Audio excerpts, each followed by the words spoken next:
don't listen to the noise because I was cast out, rejected. My mama was prepared to bury me. And I got to give my mom the gift of my recovery before I lost her. And one of the last things that my mom said before she passed away was she helps people. She told somebody that. And so it doesn't matter what people say. You keep putting one foot in front of the other, even if it's baby steps. And one day you'll look back and you'll realize you've gone 10,000 miles, but you just have to make a step forward.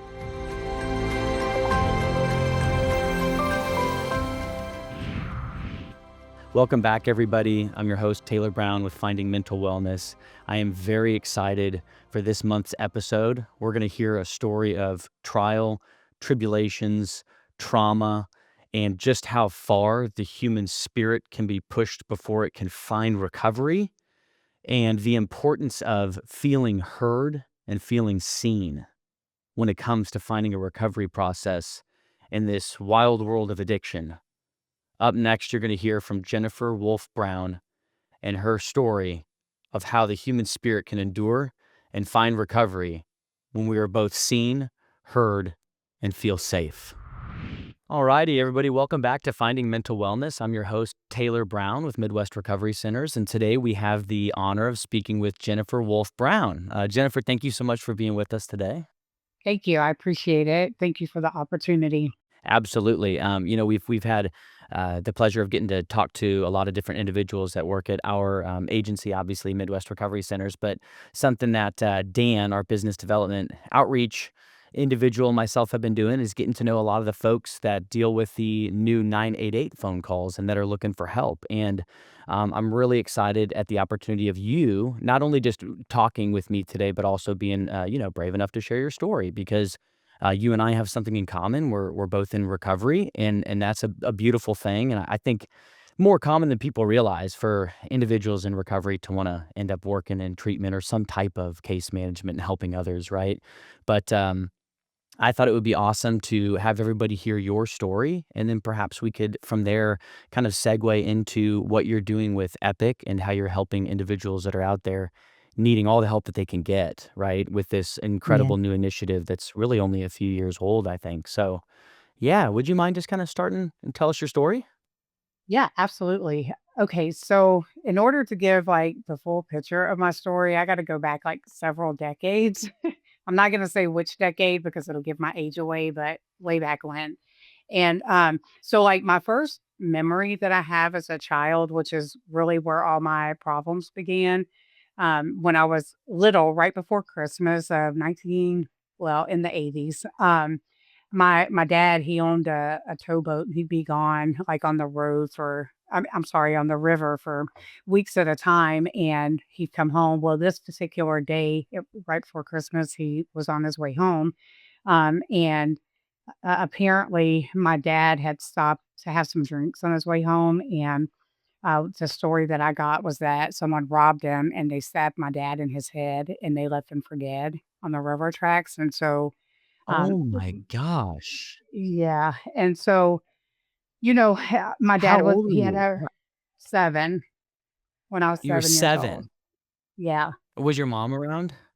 Yeah, my mom was a stay-at-home mom, of 3 girls, and she was really involved with our school and, we had a good life. We lived in the suburbs of Houston, Texas, and, life was really good. Like, my dad would drink and stuff, but I never saw him belligerent or mean or anything like that. I remember, So it didn't seem he like a problem necessarily. not really, it was, but it to us kids, it didn't seem like it. I remember he passed out in his recliner, and me and my sister would race in there in the mornings when he'd get up and go to the bathroom and shake the chair and get all his money that fell out of his pocket, so it wasn't bad memories, you know? Um, Yeah. so, yeah, and, my dad was in the hospital, they had to do brain surgery on him, and, he died on the operating table a few times, but they ended up saving his life, but he was not able to care for himself anymore after that, and so our whole world turned upside down. Um, my dad ended up eventually going and living with family because it was just too much on my mom. and she didn't really have much of an education, and so she would work as a server, and the best time to get tips is in the evening, so that means she worked 2 to 10, so I never saw her because she was struggling to make ends meet, and so she eventually started, dealing with her trauma in her way, and she started going out and partying and stuff, and, I'm devastated. I'm the youngest of all the kids and, kind of forgotten, but I had a lot of hurt and pain, and so I started acting out, crying out for help, but, back then, mental health wasn't a thing. We didn't talk about that. You'll outgrow it. You'll forget about this, those things. But my behaviors were declining rapidly, because I needed help. So I eventually started like running away from home, getting introduced to boys. When I was about 12, I started smoking a little weed and drinking, and my mom, she had a boyfriend who owned a bar, and the bar went out of business, and she told him that he can take the alcohol from the business and store it in our shed, and they put, like, a little dollar store padlock on it, and I'm like, "That's the perfect place to put it," you know? And You were able to so break that padlock pretty easily, I'm sure. absolutely. Yes, and I'd get blackout drunk, and 12 and 13 years old, and so and I would do things like steal my mom's car at night when she'd be asleep. She was a server, so she'd have cash, and I'd take some cash, take her car joyriding, and going in and out of detention centers. And my mom had ended up getting this boyfriend that we lived with, and he was really mean, like very abusive. And I witnessed him one day take my mom and throw her on the kitchen floor. And with a pair of flip flops on, he kicked my mom's bottom lip off and she had to get it sewn back on. And so, I've got all this trauma just stacking on top of one another in my life. Ugh. Yeah, and so, insert the drinking and taking my mom's car, and my mom would call the cops on me when she'd catch me, so I'd go to juvenile detention, get put on probation, or they'd send me to a mental health hospital, or but no one ever said, "Hey, let's find out what's going on with your mental health." I was just acting out, and I actually one of the treatment centers, I was just acting out so bad when I was there.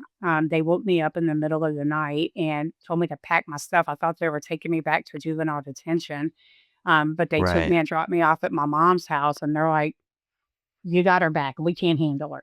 Wow. Yeah. They weren't even able to they were like, "We can't do this anymore. You gotta take her back." Yeah, they Wow. weren't addressing the mental health. I'd act out and they would take me in this room and strap me down and inject me in my thigh with medication to calm down. And really, I was just hurting. I was a hurting child. But Was it there a lot of wasn't talk ever addressed. therapy at that place back then? Was this, like, sometime in the '90s or, like, the Yes. early '90s?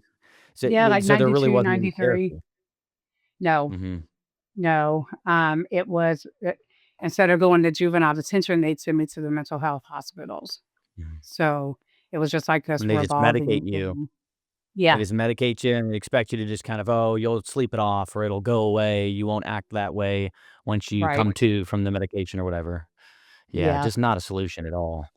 it wasn't. And of course, I kept acting out, and then I started going down the same avenue with relationships, and I was seeking validation, and I'm trying to fill this void in my life, by any means necessary. And that was alcohol, it was weed, cigarettes, boys. And I eventually started getting into these relationships that were what I had seen. They would hit on me, punch on me, um, hold me hostage, and I'm a teenager while this is going on. So I eventually, my mom, she, didn't know how to really deal with me. And so when I was 16, I ended up basically living on the streets, with this boyfriend that I had. And it was the same song and dance. He's hitting on me and doing these things. And, I had told him, don't ever put your hands on me again because I'm not tolerating that. And so he jumped on me again one day out in public, and ended up getting out of hand and I got arrested and, they took me to juvenile prison until I was 21. So I was there from the time I was 16 until I was 21. Um, Oh when my I got gosh. Yeah, um, and so, I was really smart and stuff, so when I got there, I got my GED, like, quickly. So I graduated school and I just basically did my time. I did a little bit of counseling, but it was in a prison for juveniles in Louisiana, so it wasn't like quality care. Right. But when Yeah. I left there, I got out at midnight on my 21st birthday, and I was like, "Great, I'm an adult. I'm gonna be a productive member of society. Things are gonna be great." And they went well for a while. I ended up moving out of my mom's, getting my own place. I had gotten pregnant with my oldest kid when I was living with her, and then I moved out. And, then I got pregnant with my other kid, and, during that pregnancy, about maybe 5 months in, I started experiencing, like, really severe pain, and I was at the emergency room sometimes several times a day, like, I literally thought I was dying. They eventually determined that it was my gallbladder, so they took my gallbladder out, like, I couldn't eat, I couldn't drink, I couldn't do anything. So when I came out of surgery, I just wanted to eat. I was hungry and I took a bite of food and the pain came right back. I was Oh. devastated. And so, yeah.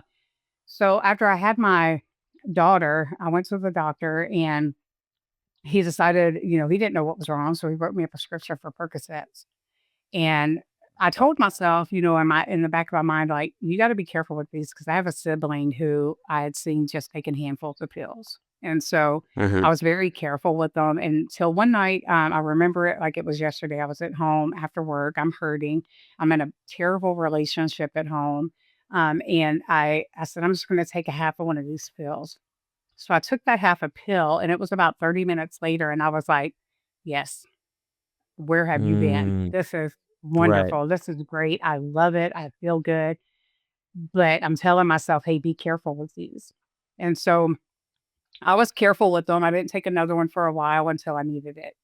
And I took another half a pill, and then it was a whole pill. And then I'm taking a couple with me to work just in case I needed them. And I noticed at work, my productivity was up, sales were up. I was feeling good. I'm hanging out with my kids. My house is spotless. And things were just going good. And then one day I realized, okay, this is becoming a problem. I better pump my brakes, And so I stopped Mhm. taking them. And I hadn't been on them too long, so I didn't go through a lot of withdrawals. And so it was about a week after I'd gotten off of them. I got a phone call from somebody that kind of just destroyed my life. Like it was a devastating phone call. I felt like Yeah. everything in my life was a lie, and it was really hard for me. And so I'm laying in the bed, I'm crying, and I was like, "I need some of those pills. That's gonna make me feel better." And so I went and Mm. got some, and they made me feel a little bit better, but, like, maybe the next day, I just got the idea, I don't even know where it came from, to go get a bottle of wine to go with it. And I really wasn't Right. even a drinker anymore, those days were behind me, and so I went and got that wine, and literally for the next year, I would pop those pills and down, glass after glass of wine every day after work 'cause I just didn't wanna cope with my life and face it. Um, and so the boxes of wine you can buy in Walmart, Mhm. I would Yeah. I would drink like 1 to 2 of those every night. And I Yeah. by this point, I'm up to like 30 Percocet 10s a day. So Wow. it snowballed and it was in the early 2000s and I was making very good money at my job, but my doctor would give me 120 of them. They would last me 3 or 4 days. I've found out that I can't go without them, and so I had to Mhm. go buy them on the streets, and so I I ran out of money, so I'm floating payday loans to go get these pills. Um, and I was just getting further and further into debt, and I couldn't function without them. And if I couldn't find any on the streets, I would travel around to different hospitals all day, all night if I had to. And I got into a car wreck. I fell down, rolled down some stairs, got beat up, whatever I could come up with to get these Right. pills. Yeah, and so I ended up things just went really bad. I ended up losing my job. My relationship was over that I was in. Mhm. And so this guy who I'd met, who I would meet up with to get these pills, um, I'm in a hotel room. Well, let me back up. So right after I lost my job, I'm in a hotel room with my Mhm. kids and my family, and, I was like, I have to stop taking them. Like, I can't Mhm. function like this Right. anymore." And so I had some alcohol and some tramadol because I was gonna do this on my own in the hotel, and I did. I came off of them, but then I ended up leaving him and the guy who I used to get the pills from. He comes in the other hotel room I had, and he was like, "Hey, I got something that's gonna help you. It's gonna take the edge off, and it'll help you get through this." So he dumps a bag of cocaine on the table, and Mhm. I was Mm. like, "Well, it's not pills. It's not gonna be as Right. bad." Trying to And so rationalize it, justify it, and yeah, yeah, and it's not gonna physically hook me, so it's gonna be cool. So I did some, and very quickly, I'm doing like 2 8 balls of coke a day off the back of the wow. hotel room bathroom toilet, and so, it just was snowballing, and then the same guy, he comes in one day and he says, "You know, I think I wanna smoke some crack." And when he said that, it was like something punched me in my stomach, and I was like, "My life is about to drastically change." Like, I knew it was gonna change. Yeah, and I didn't do it with him at first, but about the 3rd time, he went and got some. He passed me the pipe, and I remember telling myself, "I'm not gonna be my sister." Those are the Mhm. literal words that I said, and I did it, and I didn't even really get high off of it the first time, but it grabbed me, and it took a hold of me, Yeah. and I was like, Yeah. "I had to have more."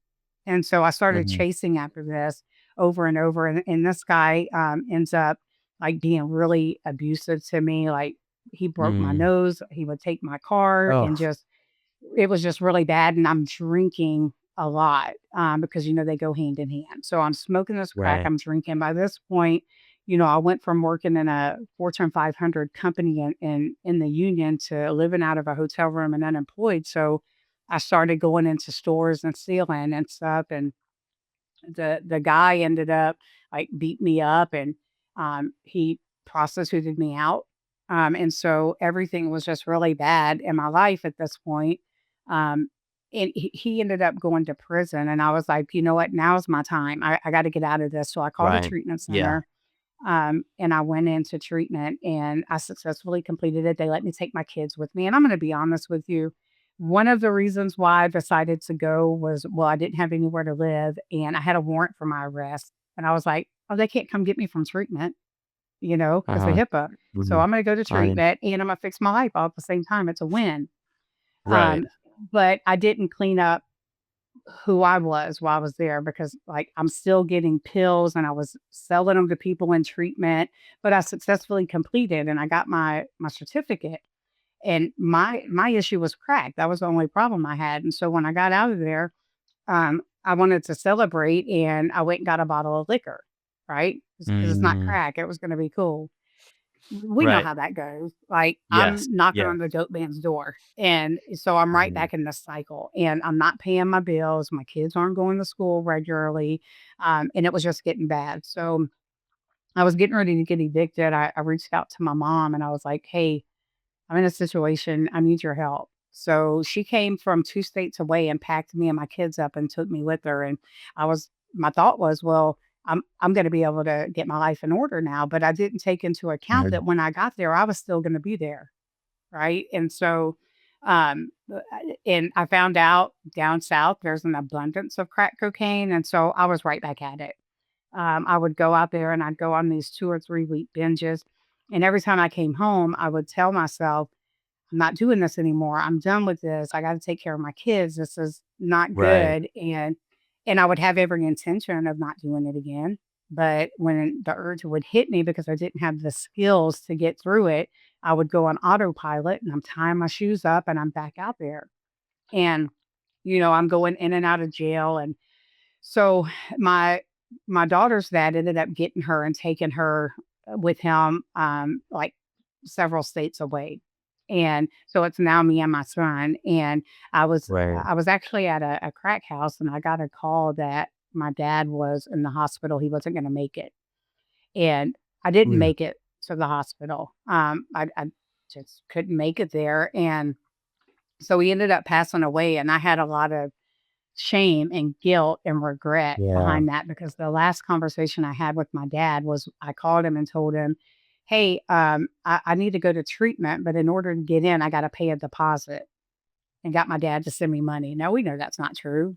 I Right. needed to go get Yeah. drugs, and I had a lot of guilt, and I wanted to apologize to him, and he passed away, and I couldn't. And so I've got all this shame from that. Well, not long after he passed, I ended up getting a large amount of life insurance money. So just to give you an idea of where I'm at with this. So they sent me $32,000. Just a word of advice: don't give someone who's smoking crack that kind of money. So Don't give anybody with a substance use disorder any chunk of money, typically. It's right. probably not gonna go well. Right. And so, like, it literally lasted me 6 weeks. At the end of the 6 Oh, weeks, I man. had a vehicle that did not have tags. I didn't have a license. I didn't have insurance. I had nowhere to live. And I actually went to a gas station one night high on crack, and I needed alcohol. And so I stole a beer, and the man locked me in the store and called the cops, and I went to jail. So they got my car. So I had nothing. I couldn't even bond out of jail. So I've lost everything in 6 weeks Yeah. again. And Oh, so man.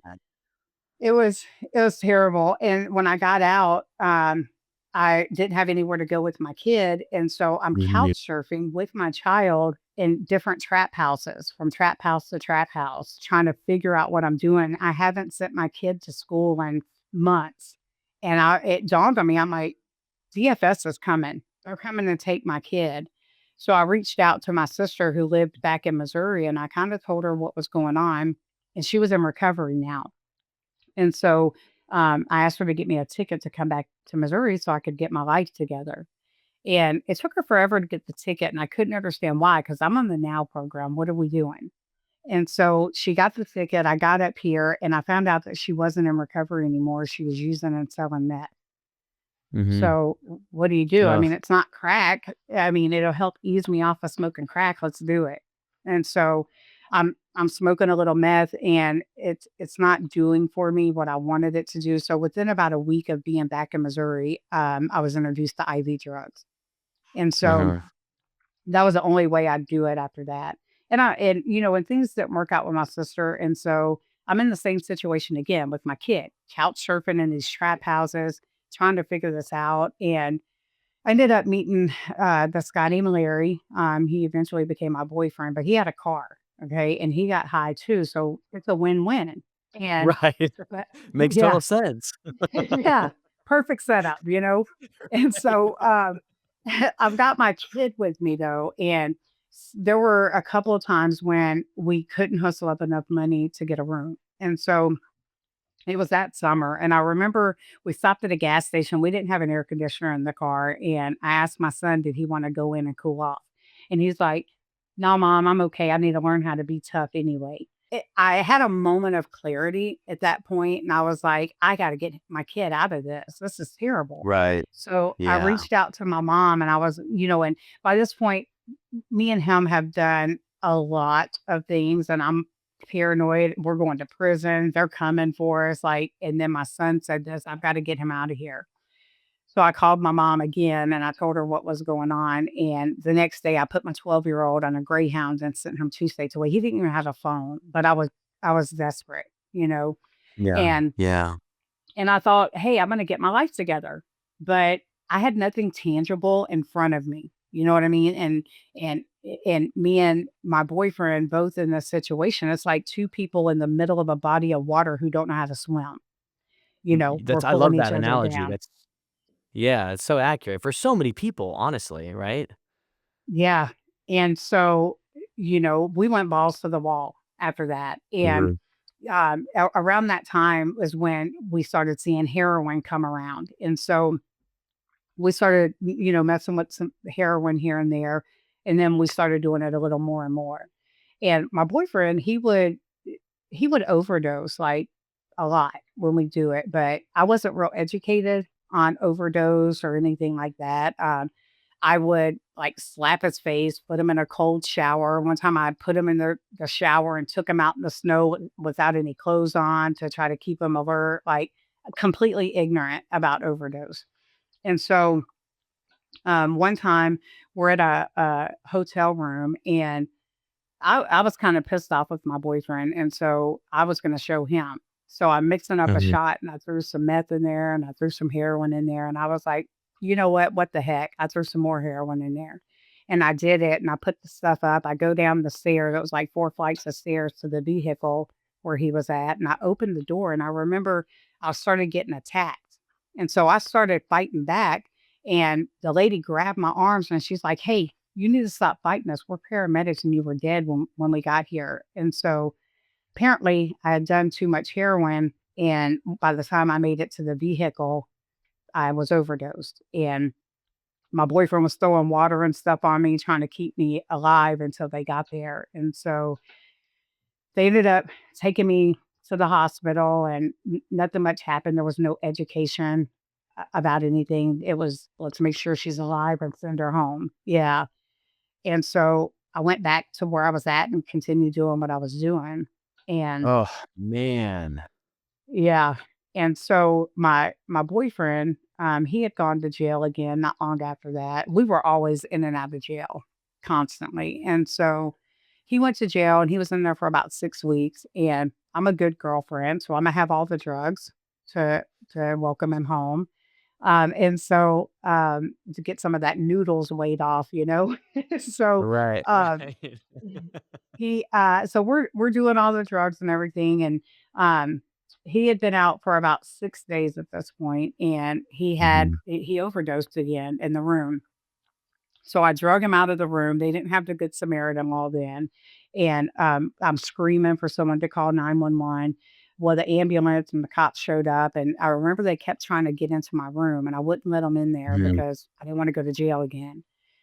And the cop gets in my face, and he's screaming at me, and he's like, "When he dies, it's gonna be your fault. He's not gonna die. What are you talking about?" You know, because we literally, I mean, common sense would tell you, "Hey, you're calling an ambulance because you're not responding, it's dangerous," but there Mhm. was literally no I was very ignorant about it. So, Yeah. they Well, ended and up under the taking it. influence, you're not thinking about the long-term consequences or what's gonna Right. happen, right? That's just so out of the forefront of your mind when you're in active addiction. Yes, absolutely. And it's like you can't see through the haze in your life, Yes. you know? And so he did get out of the hospital that morning, and I remember, and it was the same scenario. It's like a 4-hour wait, they kick you out, and that's it. So we're in the hotel room that day and we're talking about our life, our children, like, what are we doing? How do we get out of this? Again, we're both drowning and we didn't know where to start, but we knew we wanted something to change. And it was a very emotional day. Like, we're crying and stuff. And he was going back and forth to the store across the street throughout the day, getting a beer here and there. And the last time he went, he's like, "I love you. I'll be right back." Okay, cool. Well, some time passed and he's not back. And finally, I started, like, I'm checking mug shots. Did he get arrested? Because there's a Walmart over there. Maybe he was stealing. He's not popping up on there. So I went outside and I was asking the neighbors if anybody had seen him. And one of the neighbors told me the guy at the store was looking for me. And so I called over there, and he wanted me to come over there, but I wouldn't go because I'm paranoid. Like, it's a setup. I'm not coming over there. Tell me what's going on. And that's when he told me that there was somebody trying to get into the bathroom for like 45 minutes.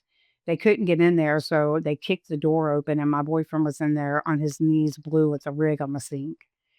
And they called an ambulance, and they were having a hard time keeping his heart going. And so I went up to the hospital, and it was taking forever for them to let me into his room, and I couldn't understand.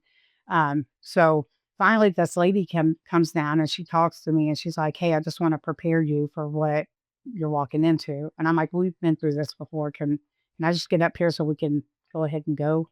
And so I went up there, and it was a different hospital than the previous ones, and I thought it was just a nicer hospital when I got up there because his room had Right. these glass sliding doors, and, it was a private room, and I was like, "Oh, this is fancy," you know? And when I walked in Mhm. there, was nothing like we had been through before. So I walk in and I remember the ventilator was so loud. That's all I could hear. And I just hit the floor. Like I'm Mm. sobbing. And my friend was with me. He got me up and I go over there and I'm I'm like hugging him and his body was so cold. And there was all these IV bags hanging up around him and he had these different color wires coming out of his head and stuff. And I'm talking to the nurse because I don't understand what's going on, and Right. the hospital staff, they weren't really nice to me. I felt like their attitudes were we were junkies, and they know we didn't have insurance, and it's our fault that this happened. And so, Mhm. I'm talking to the nurse, and she told me that, they were preserving his organs until his family got there, and I'm still not understanding or comprehending this. And so, um Wow. yeah, it was bad, and so I'm talking to him, and it looked like he was tearing up, and I told the nurse, like, "He can hear me, look, he's tearing up, he can hear me." She said, "Honey, his brain's mush, he's not coming back." Well, what I found out was when someone has an overdose, the opiate, causes their organs to break down, and so the whites of his eyes were gelling up, it wasn't tears. Oh And my so, gosh.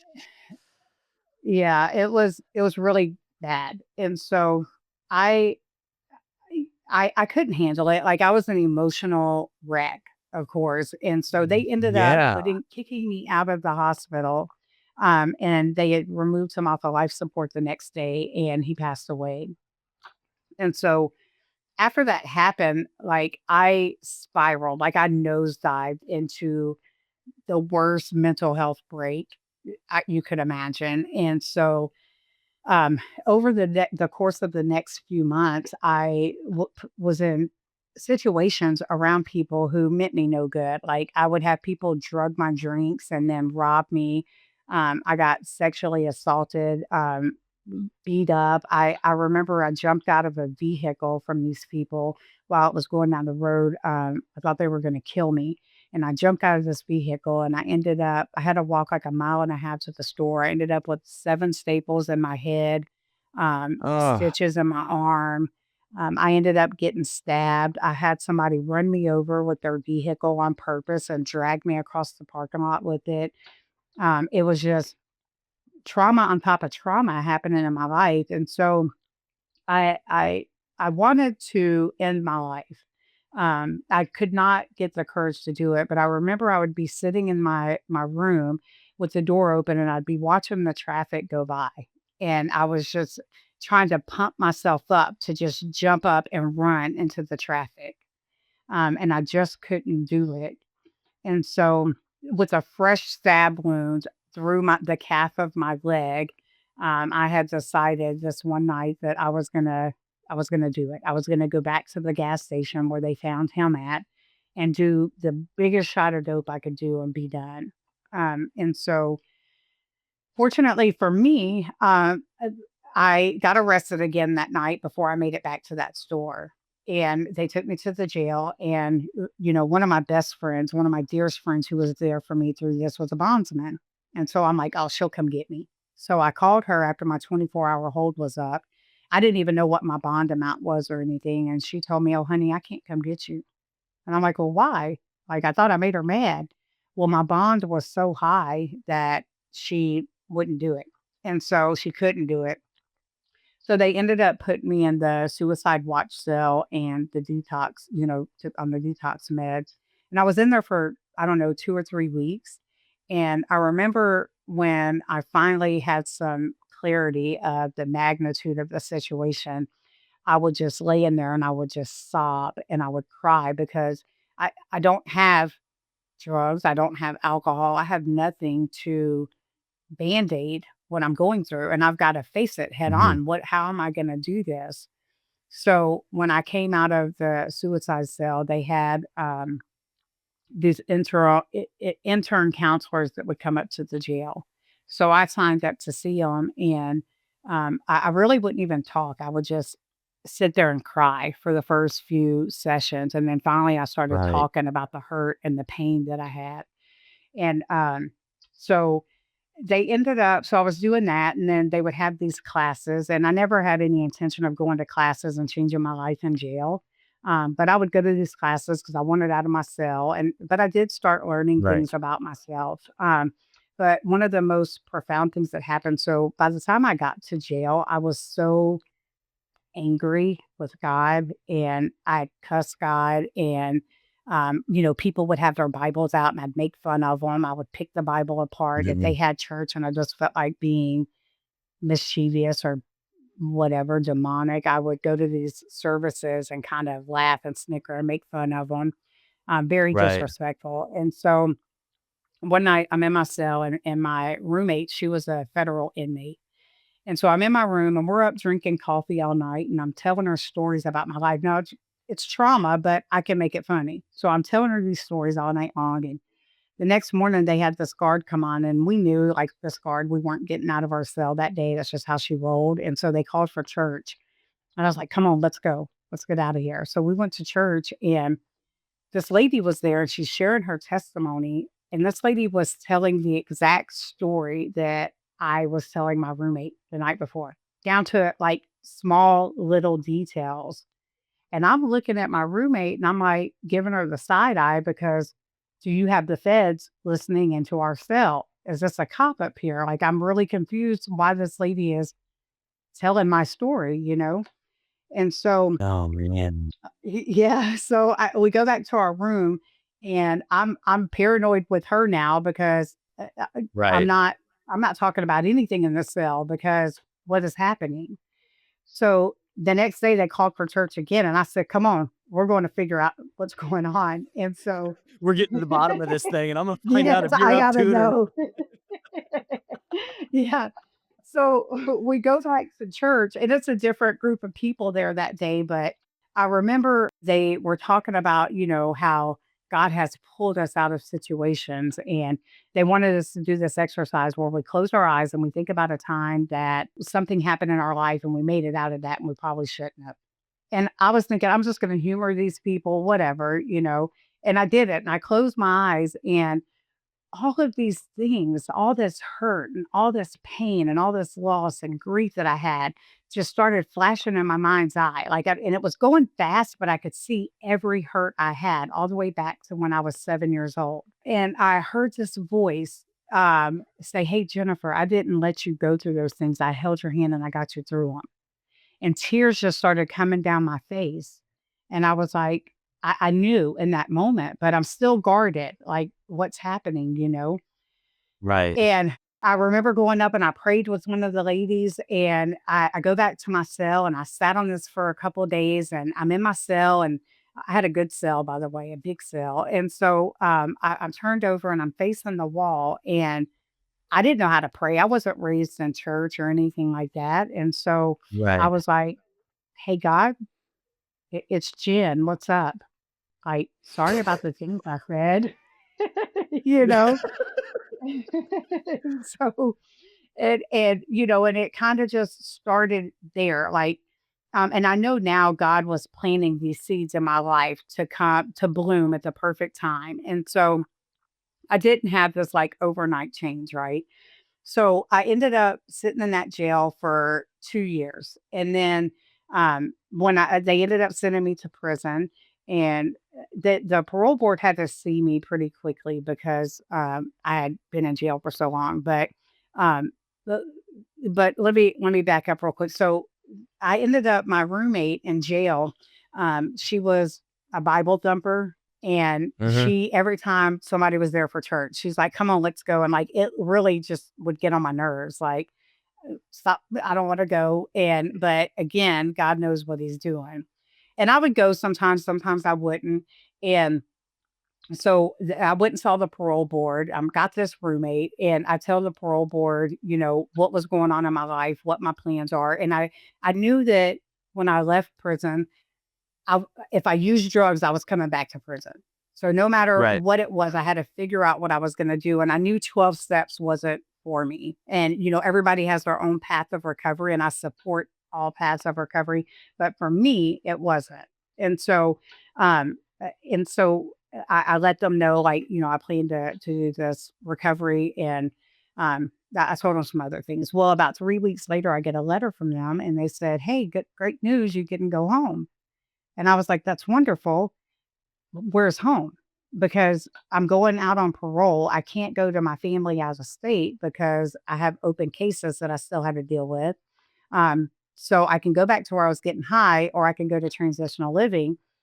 They require money, like, you have to pay to get in, and my family wasn't Right. messing with me like that. This was the only time in prison where I was indigent because I had burnt all my bridges, and so I sat there for, several weeks, and one day on the yard, a girl I had been in jail with told me about this faith-based place in Kansas City that Mhm. might take me without money.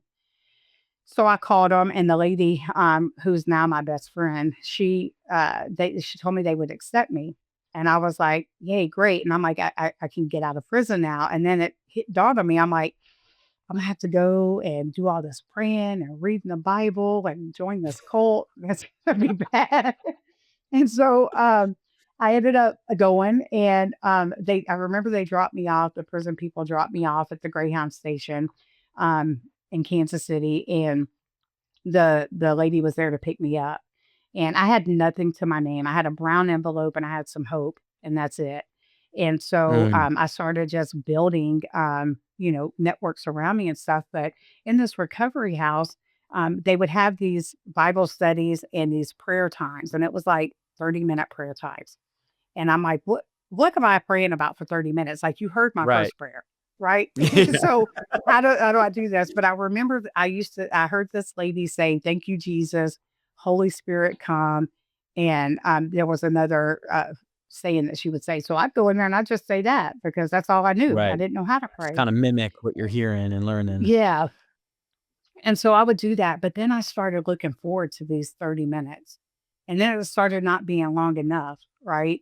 And so Mm. I remember one night, and I started getting this sense of peace inside me, and I'm feeling good inside finally for a change because something was going on, because that void and that emptiness that I had been trying to fix and fill up for years and finding my identity, it was that hole was being filled up, but I wasn't doing drugs.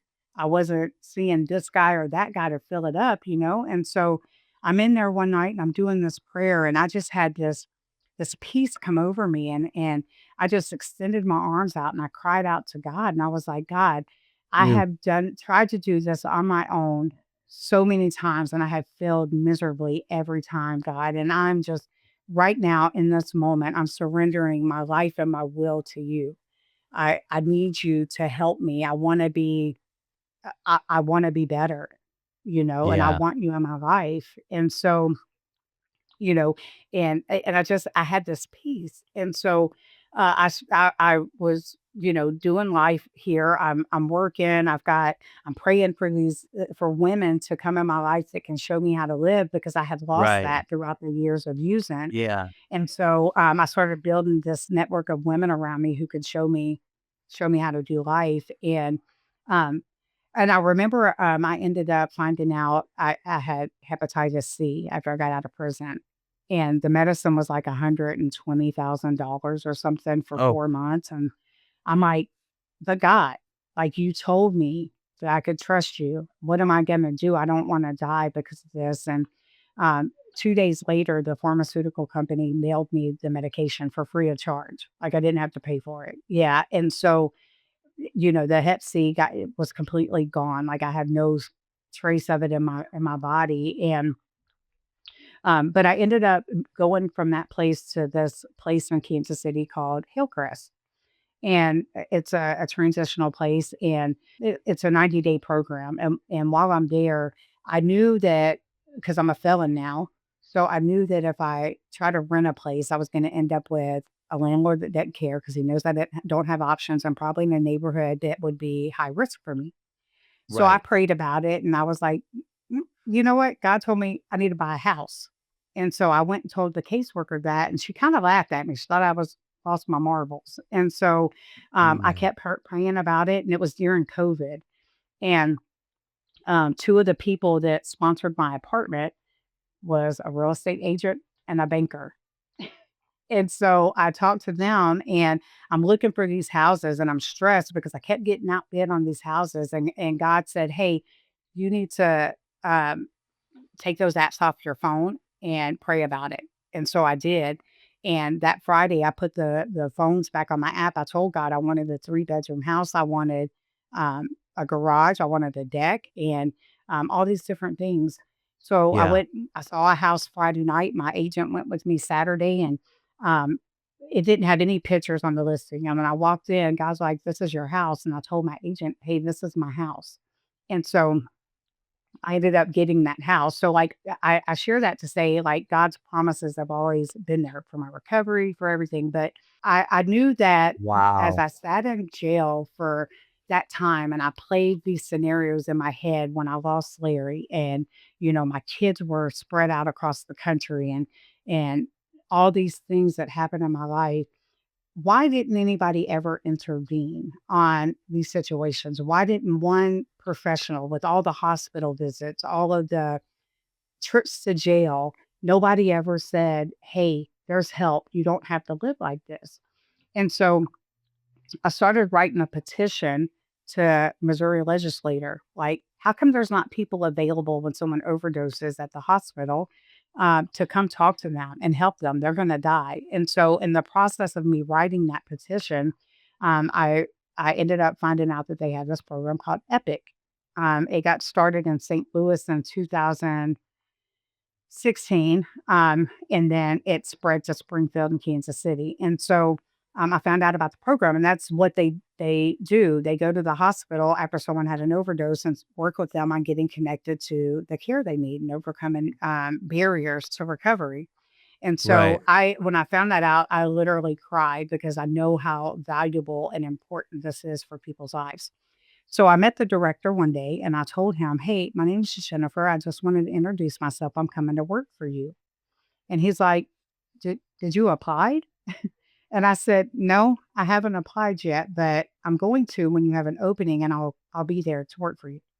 So they ended up having an opening I love and that. I love the confidence and I love the trust and the faith because it's making me tear up actually. Because gosh, I'm just thinking back in your story and how many times you coulda used that, and how many times you were close to dying and on death's doorstep, and I mean, God couldn't have picked a more perfect person to get involved in something like that and have the faith to trust your higher power to lead you where you needed to be, that's man, that's so powerful.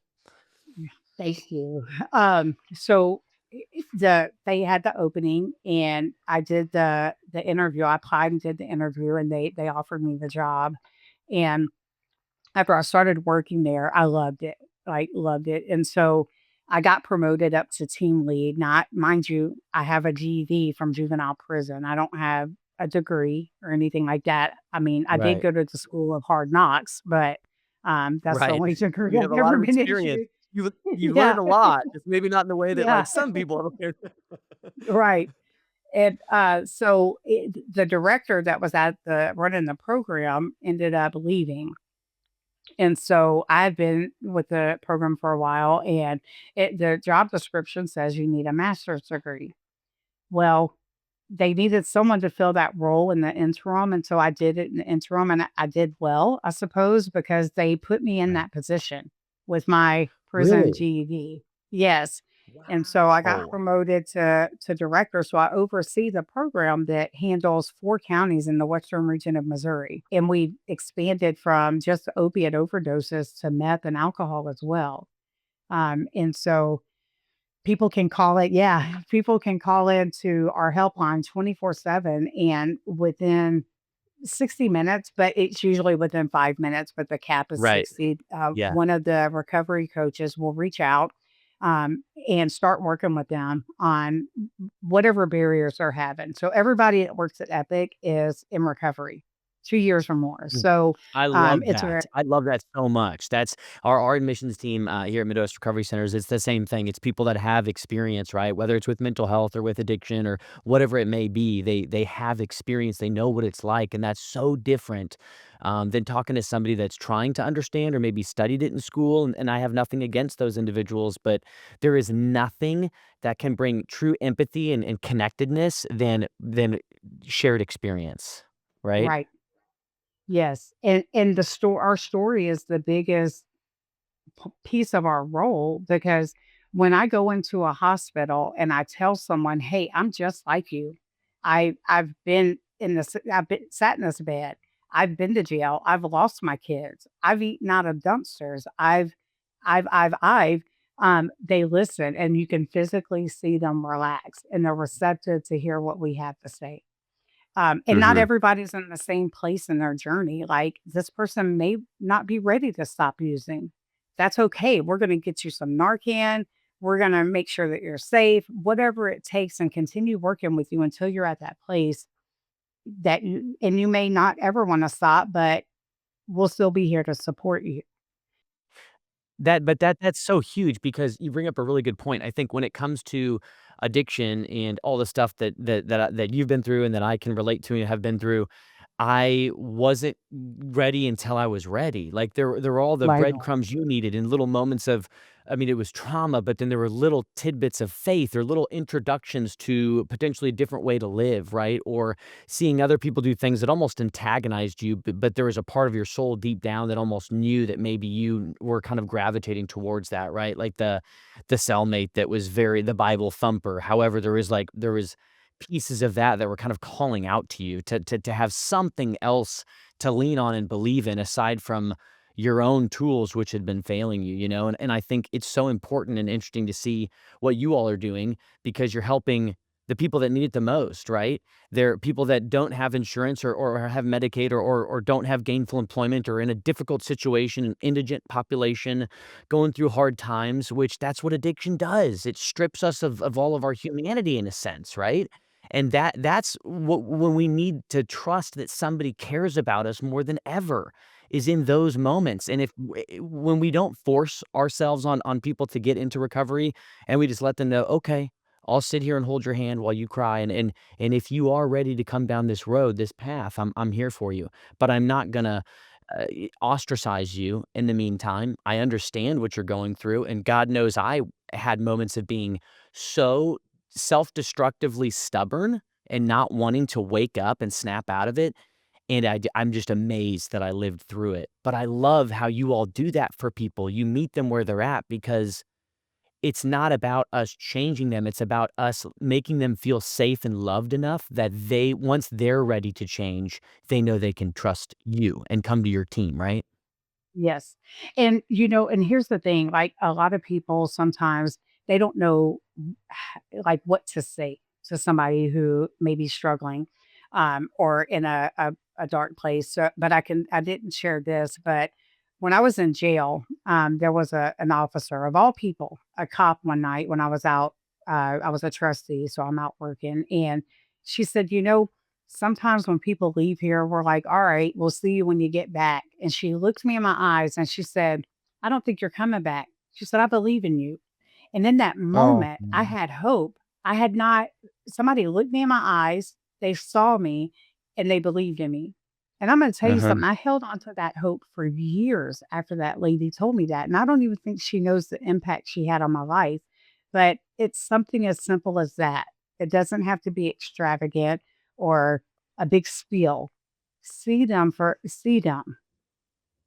That's the biggest thing.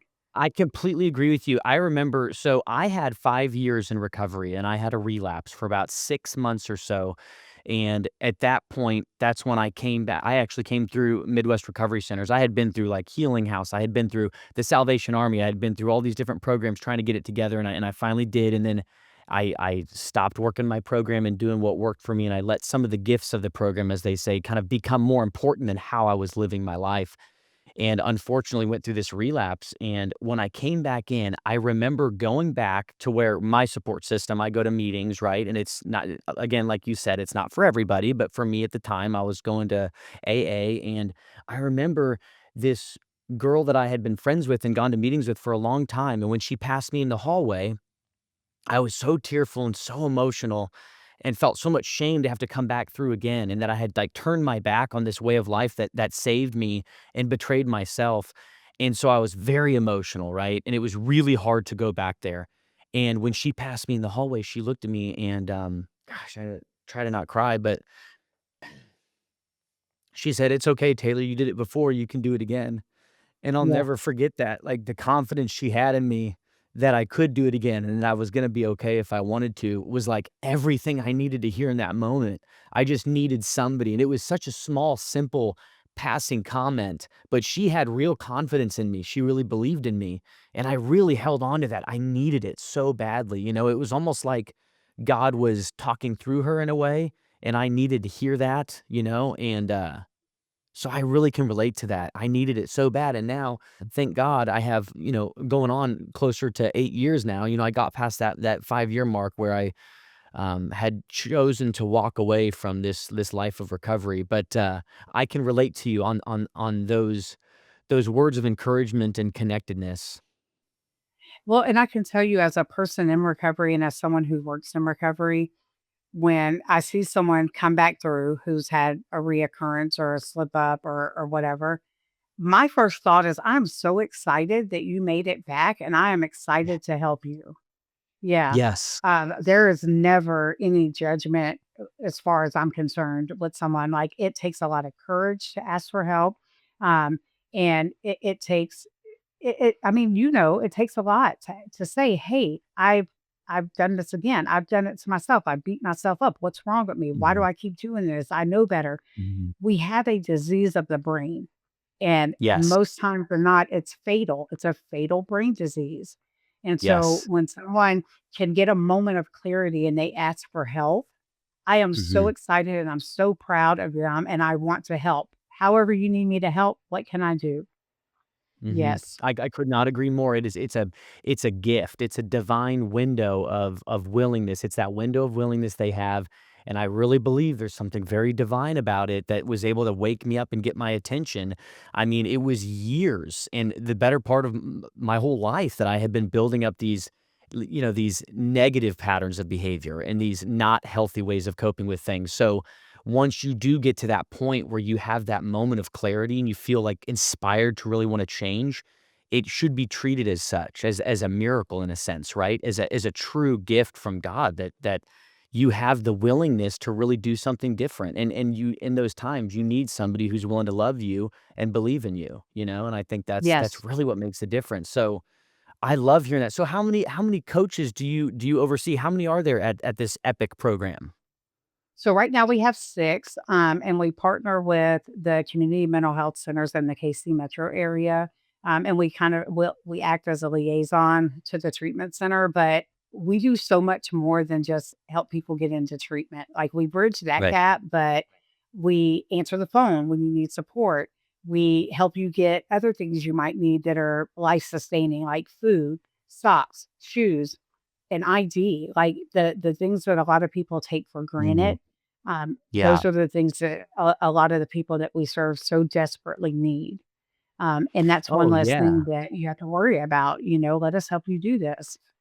For sure, and as somebody who was in a shelter and didn't have anywhere to live for a while, once you get into that position where you don't have an ID or you don't have certain things, you don't have means to eat, you don't have enough money to buy a bus pass, it can be very, very difficult to get out of that, and it can be very easy to stay in that kind of broken way of living. It can be very tough to get what you need to get an ID and all of those things. Well, I mean, how can you focus on calling a treatment center when you have to worry about where you're going to sleep tonight? What are you going to eat tonight? And you're in a constant survival mode. There's so many barriers that people take for granted. And if somebody is worried about where they're going to eat, where they're going to sleep, you can't think about getting into treatment because you're in survival mode. And then if you Right. do have the ability to call treatment, A lot of times people don't even have a phone and you have to leave a message and the treatment center has to call you back. How's that Mhm. gonna work? Or if you've got to call and check in every week or every day at the treatment center, but you don't have a phone. And so a lot of times what people don't understand is it's easier for me to go get some dope and not be sick than it is to get into the treatment. And so Epic is Mhm. here to help alleviate that and make it a smoother process. We've got the numbers, we have the connections of who we need to call when someone's telling us what their needs are. Chances are we already know as they're talking, I need to call here, I need to do this.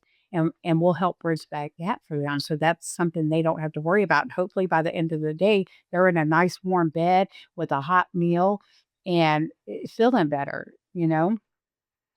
Oh, absolutely. Gosh, I'm so grateful for you coming on the podcast and sharing your story and being so rigorously and brutally honest about what you've been through and the fact that God's using you to help so many other people that are probably going through situations that you've been through. I mean, this has just been such a powerful episode.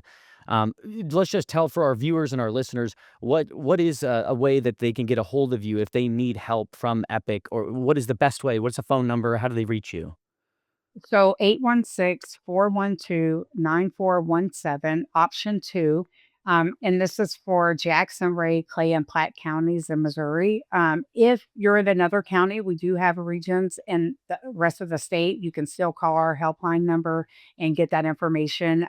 We do Southwest Missouri, the Eastern region, Central region, and Southeast region. We want to get a lot more regions, but that's what we have right now. If maybe you're outside of that region and you want to come to that region and start your new life, by all means, come on in and we'll get you started. Oh, I love that so much. I love that so much. Were there any other things you wanted to share about Epic? It's state funded. We're funded by the Department of Mental Health. It doesn't cost anything to for us to work with you. We typically work with people for up to a year, but if you still need our services and support after that year, we're still going to work with you. It is just a wonderful program. We have a couple of people who work here who went through the program, so they understand all of it and how it works. So I have a great team here that support our community. That's terrific. That's so awesome. And last month on the 23rd, October 23rd, I had 10 years with no drugs or alcohol. And it, God and recovery has just I never imagined my life would be where it's at right now. And I tell people no matter what it looks like on paper, no matter what society says, family, friends, no matter what they have said about you and who you are, don't listen to the noise because I was cast out, rejected. My mama was prepared to bury me. And I got to give my mom the gift of my recovery before I lost her, and one of the last things that my mom said before she passed away was she helps people. She told somebody that, and No, so it doesn't matter what people say, you keep putting one foot in front of the other, even if it's baby steps, and one day you'll look back and you'll realize you've gone 10,000 miles, but you just have to make a step forward. absolutely. Gosh, I don't even know what to say after that. This is such a powerful story, but you're so right. I mean, I was thinking back on your story when you spoke about you weren't even sure why you went to the church that day. You just needed to get out of your cell. You just needed to put a few feet in front of the other and just start moving and do something Yeah, different. And I think that that is such a powerful but simple thing. Just do the next right thing. Just do what's in front of you, right? Just show up to life. And it's amazing what God will put in front of you and kind of bring things together. So, Jennifer, thank you so much from the bottom of my heart. Congratulations on the 10 years. And I just cannot thank you enough. I'm sure all of our viewers and listeners are extremely grateful to get to hear about your trials you've been through and tribulations and your recovery and how you're giving back to so many people today. So thank you so much for everything that you do. And thank you for coming on the podcast. yes, thank you so much. Wow, what a powerful testimony from Jennifer on how far the human spirit can be pushed and that it's never too late to get the help that we need and to have a spirit of welcomeness and love and unconditional acceptance for those that are struggling. I'd like to just take a moment to reflect on the importance of Jennifer being seen and being heard. If it wasn't for that and for her finding her recovery, there would be hundreds, if not thousands of people that would not have received support from Jennifer and from her team over at Epic. So I think it's important for us all to reflect on how important it can be for us to give each person the time and energy that they need to find the safety of a recovery process. And as always, if you or a loved one are in need of services, whether it's for mental health or for substance use disorder, you can reach our team 24/7 at 816-597-1177. I hope you enjoyed this episode as much as I did. It was an honor. Have a great day.